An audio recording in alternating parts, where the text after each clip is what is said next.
Hey everyone. Hello. This is Mario. And Bridget. And together we are In the Upper Story. We are here today to share stories and shenanigans and would love to hear from some of you. And if you like our program, or if you simply just want to learn more about us, subscribe, hit the button down below. Don't forget that little bell.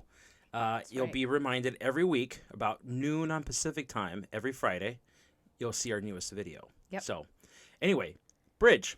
Yes. What is this week's exciting episode about? Well, we are doing part one of a two-part series, a mini-series. It is a mini-series like Shogun or maybe Yeah. Roots.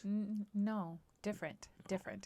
So we are talking about what we thought was going to be our wedding and what ended up being a COVID wedding. It's like reality without the filters Fring. in real life. Yes. IRL.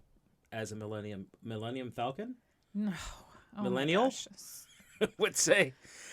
All right, stay tuned. We'll be right back. Tell your heart that the fear of suffering is worse than the suffering itself. And no heart has ever suffered when it goes in search of its dreams.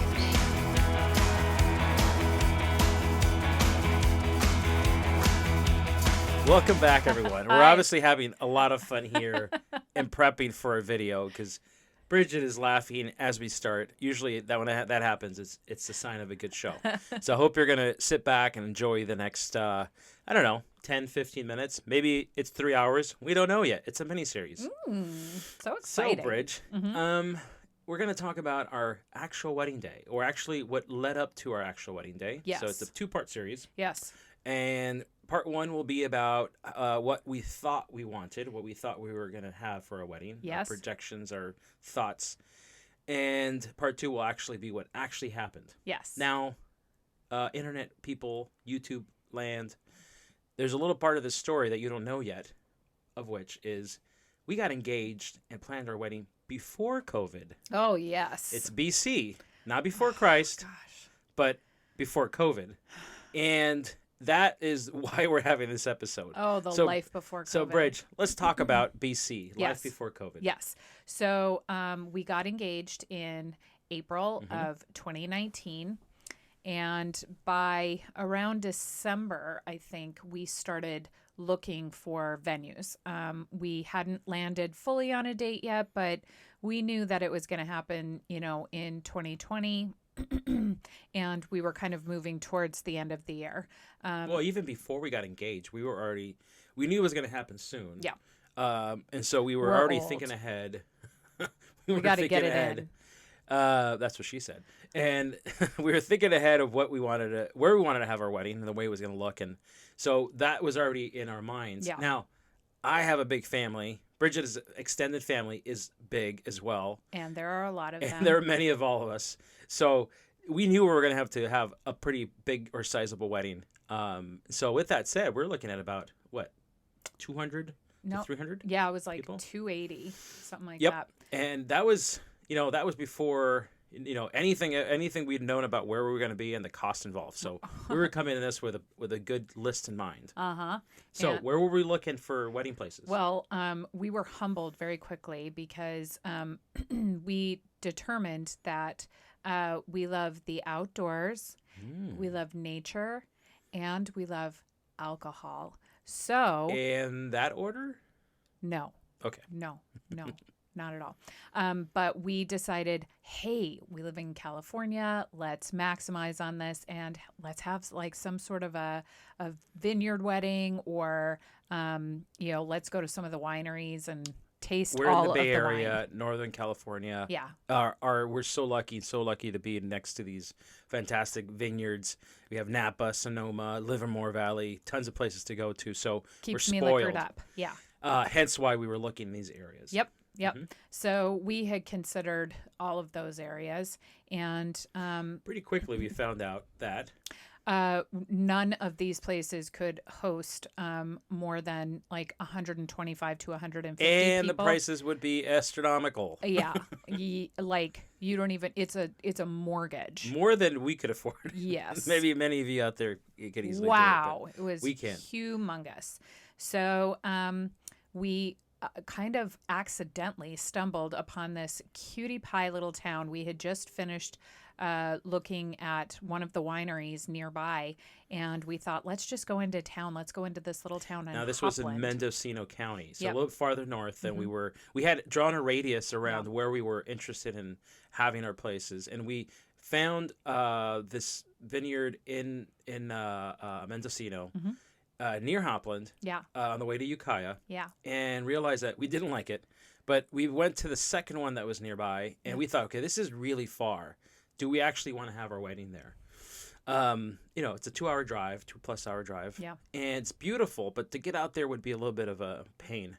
However, we struck gold in that second town, that Hopland area. Absolutely. So we went into this little winery that was a converted high school, and we had a wine tasting or 2 or 4, and we started asking questions about, I thought that was the venue, and it turns out it was not. So it was actually the Contento Vineyards were just outside of this little bitty town, and they had, it was stunningly gorgeous. It was out of a picture Absolutely book gorgeous. of prototype for what a vineyard, Napa Valley, Sonoma Valley vineyard should look like. Yes. Obviously, this was in Mendocino. Yeah.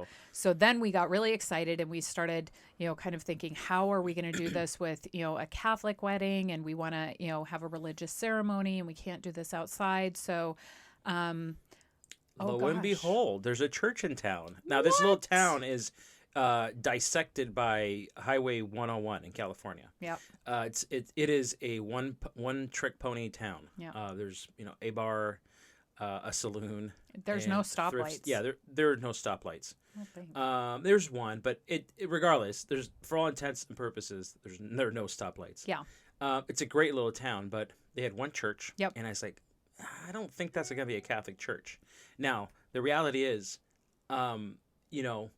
we went to look. Yeah. And what did we find? Lo and behold, A Catholic church. a Catholic church. It was so darling. It was perfect. I mean, this couldn't have been scripted, couldn't have been written out better than we could have imagined. Yep. And there was also a creepy old hotel in town that was being renovated called the Thatcher Hotel. That was on America's 25 most haunted list.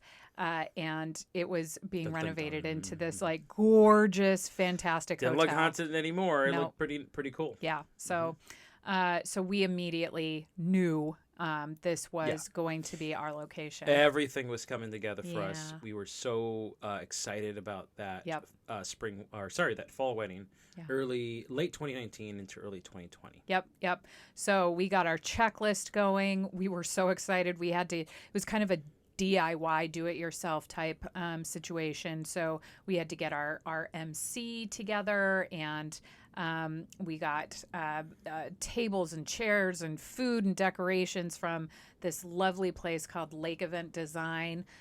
We went Very to good people, by the way. right. Yeah. There was Everyone was so kind. that's what was so awesome. Small about town, great people, fantastic food. Just everybody was just so accommodating. Yes. It was a perfect setup. I mean, everything nice. was going to be absolutely gorgeous for us and perfect for our wedding. Yeah, and just 15 minutes down the road was this little town, Ukiah, and amazingly, I think it still is a little town. It down still the road. is called Ukiah, gosh. even post COVID. That- Well, we're still in COVID, but Yeah.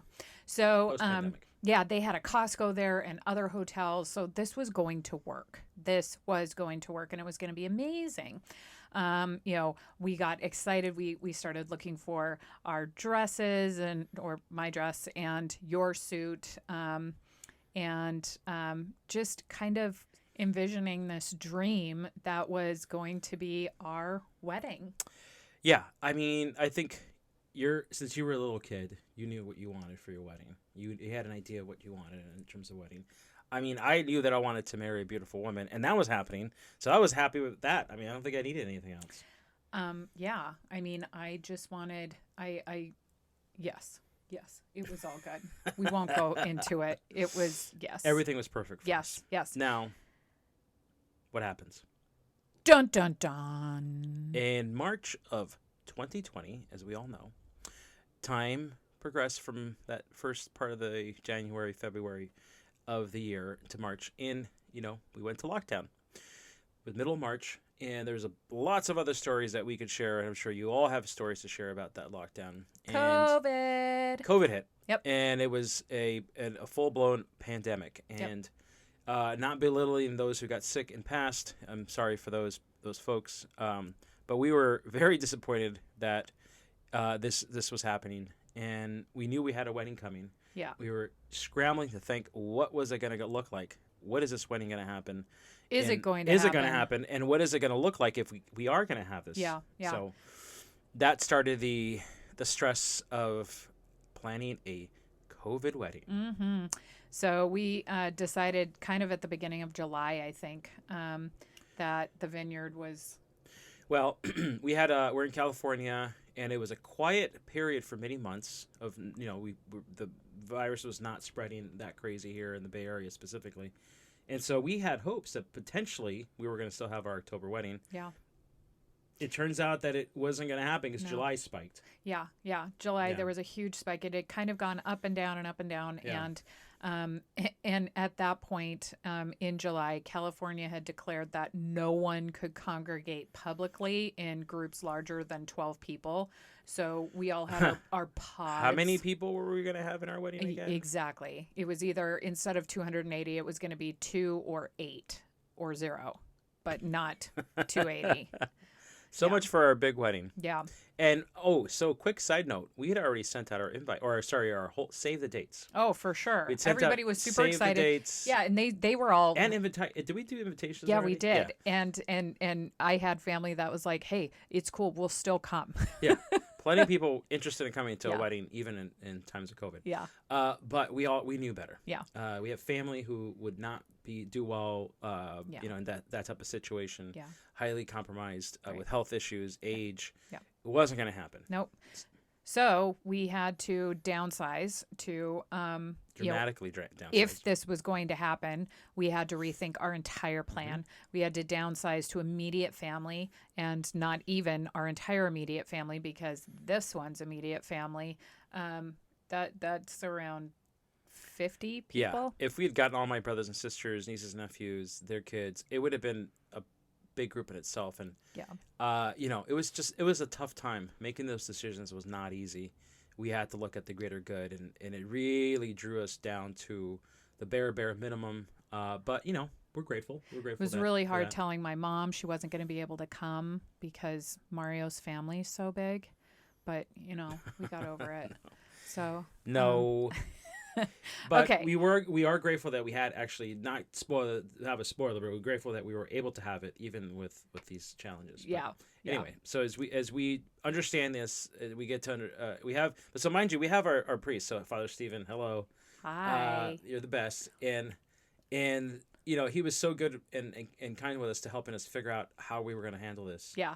And our parish is here in Berkeley, and we were figuring out whether or not we could even have a church wedding or what. So Right. we were kind of thrown for loops. Now there were talks about potentially having outdoor wedding either at the church or potentially in our backyard, Right. which is pretty unheard of. It's not Yeah. typical for a Catholic wedding. But we had to plan for the uncertainty of how this was going to happen. This Yeah. was not a normal time. Right. And so down to the wire. Yeah. Down to the last few days before It's the gonna wedding. be at the church. No, it'll be in the backyard. It's gonna be outside of the church. No, it's gonna it's- be in the church. Nope, Downstairs from it'll the be church outside. And in the car. thanks to Father Stephen, decision was made that we'd be doing it in the backyard. In the backyard. backyard. So we had a backyard wedding. We did. It was lovely. Yeah. Backyard mass wedding, Yeah. traditional Catholic ceremony. Jimmy and Turner, amazingly. Props to Jimmy and Turner. Yes, Fantastic eyes transformed in design. the entire back deck into a wedding venue. It felt like a wedding venue. Oh, it looked and felt like we were somewhere else, not in our backyard deck, which is a nice deck to begin with, Yeah. but they transformed it into something Right. far more special. Right. So you'll also keep in mind that there was no vaccine available yet at this point. So this is for an October 3rd We had wedding. to keep everybody in pods, We had to family keep pods. everyone in pods. We had not to. in actual physical pods, because they couldn't breathe. They wouldn't be able to function. Have you seen the movie Cocoon? Could live So forever. right. But my family had to fly in from various parts of the country, friends, our family. And so, it was a little unnerving. There were also still 50 people. And I remember being really, really concerned about the news had shown up at some venues where people were having weddings and they weren't supposed to be having these, larger than 12 people pods.